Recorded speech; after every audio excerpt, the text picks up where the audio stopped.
Rangers, forest workers, hunters, and other woods people of Reddit. What is your scary experience in the woods that you still can't explain? Part 1. Please like and subscribe to support this channel. Not anything like this myself, but a friend told me this story. So he goes with a buddy to hike a trail near our town. Northern Washington state, so lots of woods and trees. When they get to the trailhead, there is one other car there, and he remembers seeing a person in that car. The person in the car was just staring at them, with what he described as a really wide unchanging face. He kept staring right at them without trying to hide it or look away. My friend got creeped out, and decided to leave. In the next week or two after that, a couple of hikers and a ranger turned up dead in that same area. Pretty sure they caught the guy, but I don't remember if his photo was posted. Super creepy. Not my story, but my younger sister's, early 20s. She was in Colorado last year and went hiking with her friend. The plan was to hike up the mountain, stop midway and camp, then finish the hike the next morning. They started their hike and stopped for camp midway. She said it started dumping rain that night, which meant the top would most likely be snow. The next morning they continued their hike, but it started getting complicated. Her friend only wore Chaco sandals and not proper hiking boots as they didn't expect the snow. They stopped at a creek and were deciding if they wanted to turn back on account they weren't prepared properly when they heard a faint, "Help me." They both stood still. They heard it again. They decided to follow up the creek to the woman's voice. They got to a clearing that was covered in snow and found a woman laying in it in basic athletic clothing, leggings, light pullover jacket, and athletic shoes. My sister said her legs were swollen, discolored and had nasty cuts on them. My sister asked her how long she had been out there and the woman said only a few hours. My sister was like, "Okay, we need to get you down this mountain." The woman was like, "No, I need to go up the mountain, that's where my car is parked." My sister was like, "No, there is no driving access at the top of the mountain," which was a sign that this woman was confused. They get her down the mountain and my sister just kept saying how confused this woman was. They get to the bottom and they find this woman's car. My sister couldn't get cell service to call 911 during this BTW. Anyways, my sister tells this woman she's going to drive her to the hospital, but the woman is standing strong that she would just like to go back to her bed and breakfast. My sister takes her there while driving this woman's car. Once the woman is at the bed and breakfast, she thanks them and goes in. My sister spoke to the owners and was like, "You have to call a medic, she is severely confused and not acting normal." They call a medic and transport her to a hospital. Turns out this woman is from Chicago, has low blood pressure, and it was her first time ever hiking a mountain. She was also alone. She had passed out during her hike, then it dumped snow on her. She was hypothermic and only thought she'd been out for a few hours. She was out overnight in the dark, cold and alone. I couldn't imagine the terror she must have felt. Anyways, my sister went and saw her at the hospital and the woman thanked her for saving her life. They still lightly keep in touch. Kinda creepy thing happened to me when I was a student forester this summer. So, the forest I was working in was about 20 km from the nearest town, which contained around 1,200 people, and we usually set out for whatever task we have to do in the forest at around 7 a.m.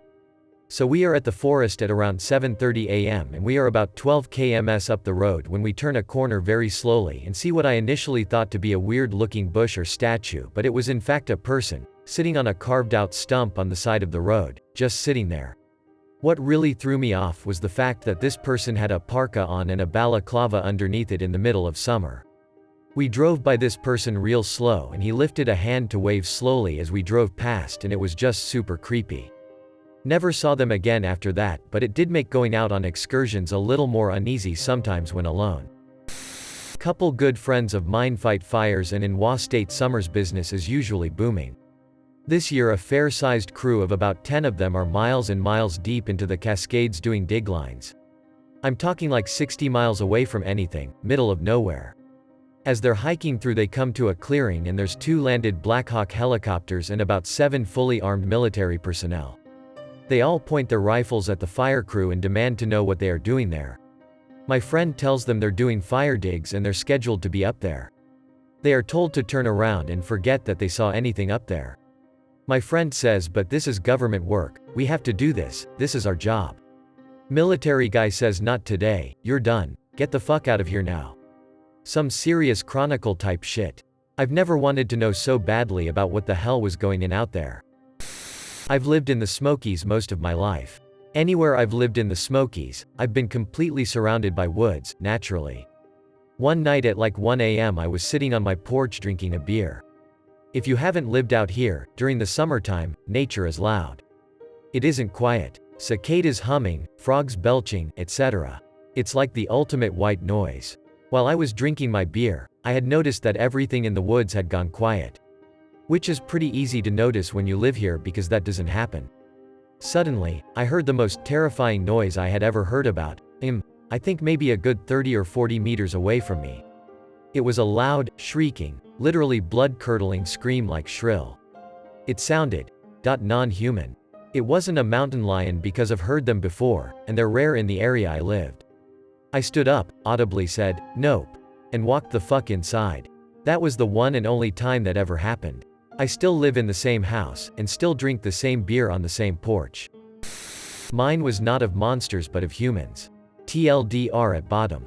My friends and I were high in the woods deep in the Sierra Nevadas in the California backcountry and decided to travel a few miles off a path to reach a river and shoot at targets with our .22. The path is littered with deer bones and claw marks from bears, so we're freaking out a bit but finally make it to where we set up camp. I notice off in the distance about a half-mile upstream the river there are two men walking towards us in the exact direction we are firing our gun. I yell at the guys for them to stop shooting and we just watch these men, wide-eyed and in their late 20s and early 30s walking quickly alongside the river when suddenly they both decide to jump in. I should say at this point that the river is moving very quickly and could easily sweep you under and is definitely not safe for a casual swim. We watch as both the men are swept away towards us downstream. One of my friends, we'll call him Mike, decides to be brave and get close to the edge and extend a piece of wood for them to grab as they're about to pass us. Both the men latch on and Mike is the hero pulling them to shore. When everyone catches their breath we ask the men what they were doing out here as it's super remote and they were at least 3 or 4 miles from the nearest trail and why they both jumped in the deadly river. They give us short answers like, "Oh, we were just having fun boys," and, "Just free swimming the river," while they're leering at us. Immediately the hairs on the back of my neck stand up and every fiber in my body tells me they mean us harm. We tell them we're going to head back to the trail and they say they're coming with us. Given that we're so far off from civilization and these guys are clearly high on something and a danger to themselves, we reluctantly agree to allow them to follow us. It was the most quiet hike of my life. I felt them trying to feel out if they could take us in a fight. There were 3 of us and 2 of them and we had a .22 but were young squirrely adults. I don't know how to explain it but the hike was us constantly positioning against each other with body language without ever directly fighting. They would get close to the gun and try to both be near it, then we would counter by getting between them and the gun as naturally as possible while hiking up a path that was littered in bear claw marks and dung. We finally make it to the car and they decide we weren't suitable targets and moved on. No idea what 2 random guys were doing risking their life in a freezing cold raging river in the Sierra Nevadas, or why they felt the need to size up if they could attack 3 random teens, but I'm glad nothing happened that day. TLDR. Went hiking in the woods with friends as teens. Almost shot some random crazies. Crazies fall into river and we save them. Then crazies proceed to position themselves to fight us. Eventually get away. Buckle in for a long one. TLDR at the bottom. When I was 6, my babysitter was this nice middle-aged lady and her equally nice husband. My twin brother and I were always at their house in the summer and we hung out with the couple's 2 grandkids, another boy and girl sibling set of similar ages. This was literally my happy place. This lady had the best movie collection for a 6-year-old. It is where I saw The Last Unicorn * for the first time, as well as * The Little Mermaid, The Great Mouse Detective, The First Land Before Time, and The Brave Little Toaster. And her husband was a phenomenal cook by a kid's standard. Every day was chicken nuggets and pizza day. They had kid-size 4-wheelers, a pool, a huge kids' playhouse and jungle gym set up in the backyard. And they put on the best 4th of July show in the county for years. 6-year-old me was the happiest girl on the freaking planet. They were some of the wealthiest people in our area too. Neither one of them worked so I have no idea where the money came from but I didn't care. One day, midsummer, the 2 boys were being typical boys and the little girl and I thought they were being mean. In reality, the boys wanted to play war or something and the girls wanted to play wedding. Or something similarly stupid. Whatever. She and I were sad and we refused to play with the boys. Instead, we decided to go pick flowers that grew at the edge of the forest. We thought it was baby's breath, but it was really just poison hemlock, seriously. Kids, right? So we are walking along the edge of this dense forest in the middle of Banjo Country in southern Ohio. This was in 1990, so we weren't worried about stranger danger because we were just so far out in the country. The adults did worry about animals from time to time because the next county over has bears and mountain lions, but us 6-year-olds were fearless. We ended up walking onto the neighbor's property picking these flowers when we found a break in the tree line. It was an old, well-worn path leading into the woods. For whatever reason, i.e., we were dumb, she and I decided to ditch our flowers and take the path in the woods and see what it led to. The path itself was unremarkable. Well-worn but unmaintained, as there were tree roots growing up through the path in places. We came upon a little bridge at one point. We were both a little confused about it because we had been told there were no creeks in our area, yet here was a bridge. It wasn't a particularly old bridge either. But the creek bed under it was dry as a bone. Weird. We kept going because, why not, I guess. I'm not sure how far we walked beyond the bridge, but we ended up in a clearing with stones all around it in a circle. The clearing was big enough that there was a gap in the trees that allowed the sunlight in. And in the middle of the circle was a massive stone-walled well. It was big enough that there were stairs built into the dam walls in a huge spiral. My little friend was mesmerized by the well. She found a rock and tossed it in. We never heard it hit the bottom. As we were searching for more rocks to throw in, I was rooting around in the brush by the bigger stones and actually looked at the big ones. These were not normal stones. Nope. I was a smart cookie, already reading at a 3rd grade level the summer before 1st grade. Something I loved to show off to anyone that would sit still for 3 seconds or more, so I could read the stupid stones. There were names and dates cut into rough-hewn stone. We were in a fucking graveyard. In the middle of the woods. Far away from our adults. I remember getting chills realizing this. Moments later, my little friend got really quiet and poked me. She pointed to the edge of the clearing on the other side of the well. Thankfully, not the side that we had entered the graveyard on. My little heart would have exploded, I think. She was pointing at a dark shape standing just inside the woods facing us. We both stood up very slowly and stared at this dark shape. At some point, the little girl took my hand and tried to get me to leave, but I couldn't move. The fear was paralyzing. It didn't move until the clouds covered the sun and our bright, inviting clearing became slightly shadowy. Then, the shape moved. It was an adult-shaped, sized thing wearing long dark robes with a hood over its face. We were stupid kids, but we weren't that fucking stupid. We both turned tail and ran as fast as our little legs allowed. My friend was faster than me because I was a chunker. A kid with a love of reading and movies and pizza is overweight. Who would have thunk it? So she made it to the bridge first. I wasn't far behind her though.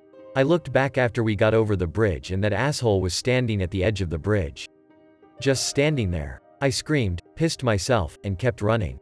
I tripped over a tree root in the path, ripping my pants and shredding my knee in the process. I scrambled up and kept running. We burst out of the trees like our hair was on fire, screaming and crying, and made a beeline for the girl's grandparents' house. Her grandfather was in the backyard planting something and came running when he heard us. We were absolutely hysterical and nothing could calm us down. We spent hours sobbing while the grandma and grandpa got us bathed and in clean clothes and tried to soothe us. The more they said there was no one in the woods, the more hysterical we became. It took both of us months before we'd even go onto the back deck again. Everyone was convinced we made up the story with our hyperactive imaginations, but the adults humored us. The kids, not so much. The next summer, we were forced into the backyard for the annual 4th of July party.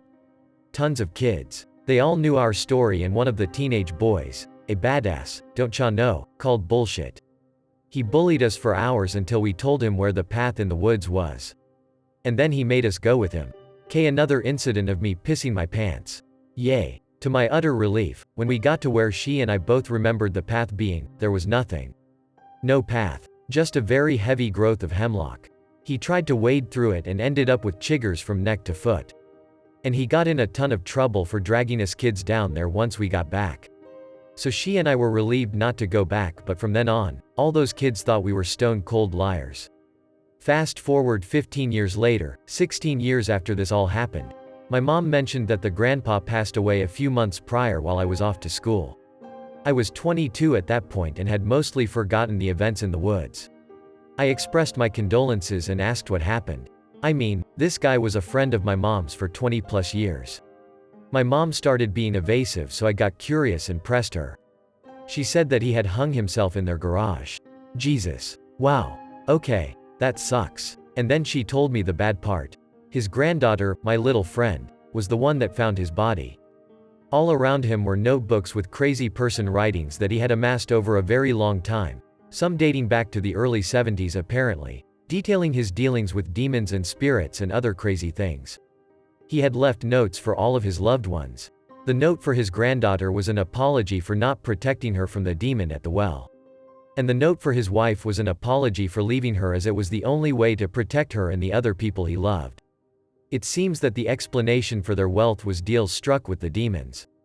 After a few decades of these deals, they had started coming to collect on the debts the old man owed, and what they wanted was for him to kill his family in payment, so he killed himself instead. It was the craziest thing I had ever heard, but it made total fucking sense. Everyone wrote the guy off as having a serious mental health issue. They threw the journals away, buried him, and moved on. No investigations. Nothing. I can rationalize everything we saw and experienced as some kind of weird psychological reaction to picking hemlock. That wouldn't explain how both of us had the exact same delusion though. I know what I saw was real. I might not remember all the details nearly 30 years after the fact, but I remember the fear. And I still have a scar on my knee that had never faded.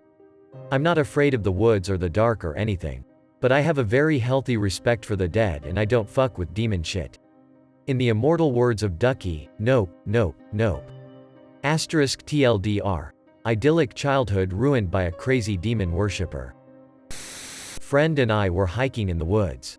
He was at the camp and I went to check on things about half a mile away. Suddenly, as if someone flipped a switch, the woods became silent.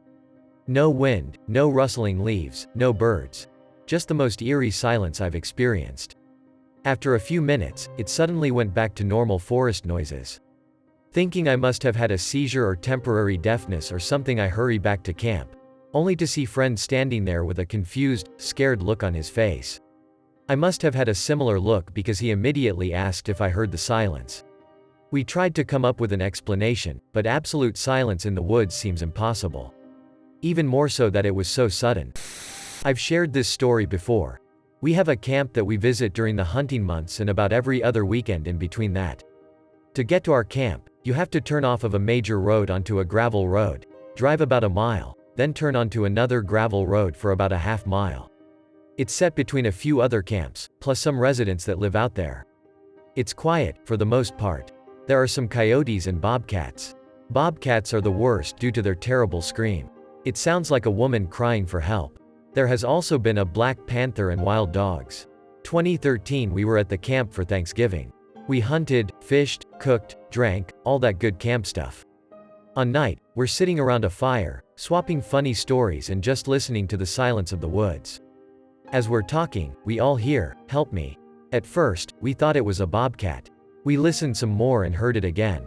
It was a man's voice yelling, "Help me," repeatedly. Now, our first instinct was to grab our guns. Second was to go towards the voice, but you never know what you will encounter in the woods. It was dark and cold. The hunters knew the area very well. We called the police, and explained everything to the responding officers. The weird part was that we never once heard it while the officers were with us. Not once. The officers left and we heard the man again, repeating, "Help me." About half an hour later, the officers came back and we didn't hear any call for help. Again, silence. We all decided it was best to go inside our camp for the night. We never did find out anything. I've only been back to the camp once since then. Really freaked me out. Not my story, but my dad's. When my dad was in his 20s, he was staying with my mom at a small cabin in the woods of Colorado. It was fairly remote. There was another cabin about a mile away and a campground maybe 3 miles down the valley. Late one afternoon, he was out fishing on a nearby river by himself. As the light started fading, he decided to call it a day and head back to the cabin for dinner. As he was walking back through the woods, he got an eerie feeling that he was being watched, but he couldn't see anyone or anything. He kept walking back, and then suddenly he heard a stick break behind him. He stopped, looking back for the source of the sound, but still didn't see anything. He nervously kept walking back, a little quicker, and then heard another stick break, whirls around and still, nothing. This happens like 3 or 4 times, but every time he stopped to listen and look, there was total silence and nothing else moving. By the time he finally made it back to the cabin, it was nearly dark. He never did find out what was following him, but whatever it was left him alone after that. His best guess was a mountain lion stalking him or something. Really unsettling though. A few years back, when I was around the age of 14 and my brother was 9, my dad, my little brother, and I all went out deer hunting in the afternoon right before sundown. While we were walking through the woods, before we even got started, my little brother tugged on my arm and asked me if I saw that. I said that it was probably his imagination and he let go of my arm. A few minutes later, I couldn't hear him walking behind us anymore, and turned around to find him gone. I quickly told my dad and we looked for him for, at the least, half an hour. When he walked over out of nowhere towards the both of us, he was covered in mud like he'd fallen somewhere. I worriedly asked where he'd gone and he just stared at me, telling me that he couldn't remember and thought that he had never left. He acted normally afterwards just as nothing had happened. I don't know if this is really scary to anyone else, but it shook my entire family, including myself, quite a bit.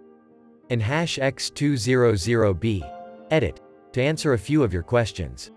Several of you have been asking whether or not he could tell or show me where he had been, and the answer is no. As I said, although I hadn't specified, so that might have been on me, he told me that he couldn't remember a thing. Not what happened, not why he was covered in mud, not why he had walked away in the first place, nor that he had walked away at all. The only thing that he said he could recall was walking a few steps away from us, after seeing a doe from behind him, and that's it. He told me that he genuinely hadn't remembered walking away from us and acted like no time had passed. Also, one of you had asked how muddy it was. I distinctly remember that we had several flood warnings and heavy rains before then, but it wasn't like knee-high deep mud. It had been in the middle of fall and I can remember myself being irritated at the mud and leaves sticking to my boots. He wasn't drenched in mud after we found him, but his knees and the palms of his hands were coated in it, along with having a few splotches here and there on his clothes. I had one other question on whether or not I asked him what he saw in the first place. He had initially told me after the entire event that he had saw a glimpse of a tall person standing next to a tree, which I, to be completely honest, doubt. As a kid, I also had one hell of an imagination, and was very paranoid, which I believe was passed down from my mother to the two of us. Lastly, someone had asked how I had found him. I'm not sure if that's the right way to word it. Anyways, all 3 of us had been walking north, and later on, when I did find him, he had trotted out of the woods, avoiding trees, from the west. Before he had gotten to me, he hadn't really spoke, until I ran up to him and hugged him, asking if he was okay. I hope this answers most of the questions you had. I've lived on the high desert for most of my life, 6,000 above sea level if you're wondering. I was out riding my horse alone in the absolute middle of BFE in the Badlands. No trees, and hardly any brush to speak of, so sounds carry a long way and there is nowhere to hide for long, when all of a sudden his ears perk up. I feel my skin start to crawl like we're being watched. My normally mellow gelding starts to panic. I start to feel really dizzy, and my horse stumbles. I black out. I come to an hour or so later about 3 miles away from the inciting incident, still on my horse. He is frothing with sweat and shaking all over. I'm still not sure what happened. I had plenty of water and snacks. It was 65-ish degrees and breezy, so I don't believe weather or dehydration, hunger were a factor. I have never before or after had a fainting spell, and that was the most reliable, quiet horse I've ever owned. I now have a serious case of the heebie-jeebies again just thinking about it.